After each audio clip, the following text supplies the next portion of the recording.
Big thanks to Edward and the kids and Loretta for the opening remarks. And how about that choir? How good were they? Yeah, right? I didn't know we were filming Sister Act 3 today, so I thought that was a great way to get things going. And you know, when you work a lot of conferences, it's always great to see the leaders stand up and clapping, and some of you actually clapping to the beat, so congratulations. It's a great start. It's a great start. Well, listen, it's my pleasure to be your host for today, because today will represent a very important conversation. And I think the big question many of you may have in this room is, what happens next?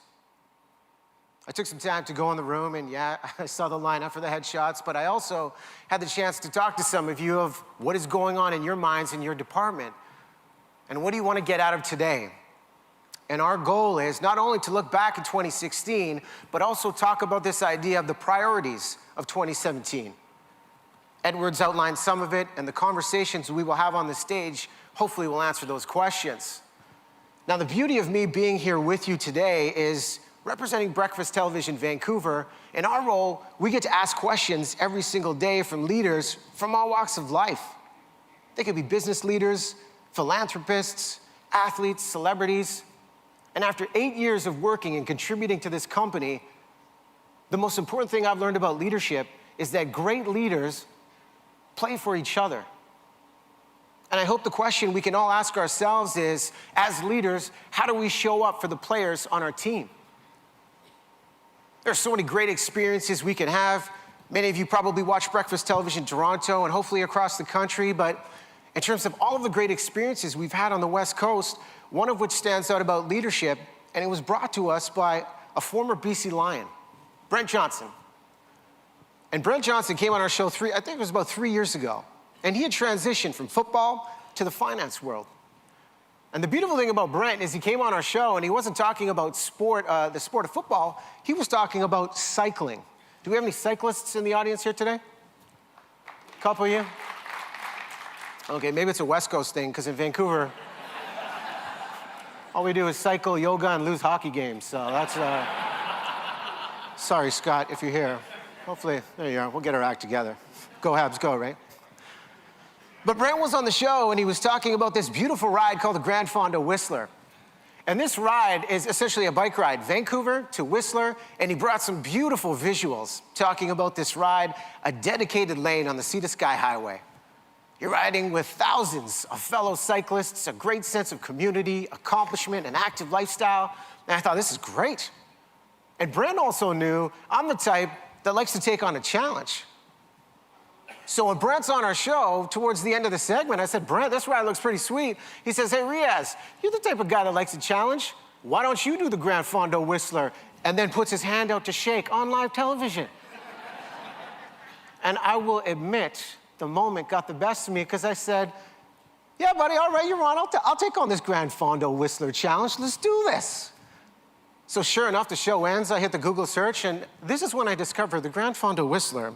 It's a ride of at least 122 kilometers, an elevation of over 1,700 meters, a ride that will test every ounce of your physical and mental fortitude. That, and I had to wear a black spandex onesie. It ain't pretty. It ain't pretty. So in May of 2013, got on a professional bike for the very first time. Trained for about 3 months, nowhere near the level I needed to train. But on the second Saturday in September of 2013, I stood outside the art gallery and I said, today I'm gonna ride my bike to Whistler. And beside me was a leader in the health and wellness sector in Vancouver. His name is Jason. And Jason is a leader in so many aspects, and he's the type of guy that likes to see people reach their human potential. So when I said to Jason, hey, I'm gonna ride the Grand Fondo Whistler, and he said, yeah, I'm gonna ride this with you. And I said, really? And he said, yeah, I gotta see this. So sure enough, we go on this ride, and the first 60 kilometers, beautiful, undulating terrain. Sun glistening off the water, the wind's blowing in your face like it's a Beyonce video. Life is good. Life is good. But everybody warned us, as soon as you hit the 70-kilometer mark, that's gut check time.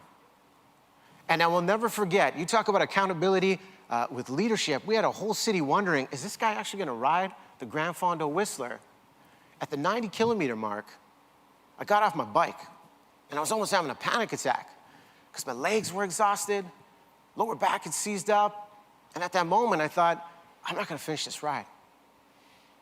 And Jason got off his bike and he was right beside me and he said, listen, we're not doing this for time. If you need to go 2 kilometers an hour, we move 2 kilometers an hour. He said, if I have to push you up this mountain, I will push you up this mountain. And he said, I want you to focus on 3 words, and 3 words only. Just keep moving. And when I got back on my bike, we had some of the health and safety staff. They were actually very concerned about this. They said, are you okay to finish?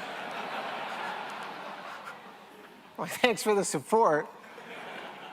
But somebody captured this. And when you look at the idea of leadership and the opportunity we have in this company, how are we helping our teammates win? That day, after 7 hours and 9 minutes, we crossed that finish line.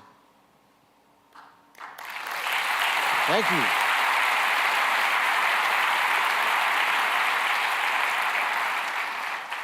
And the amazing part about it was Jason was there by my side, which was powerful, and my girlfriend at the time, she was at that finish line.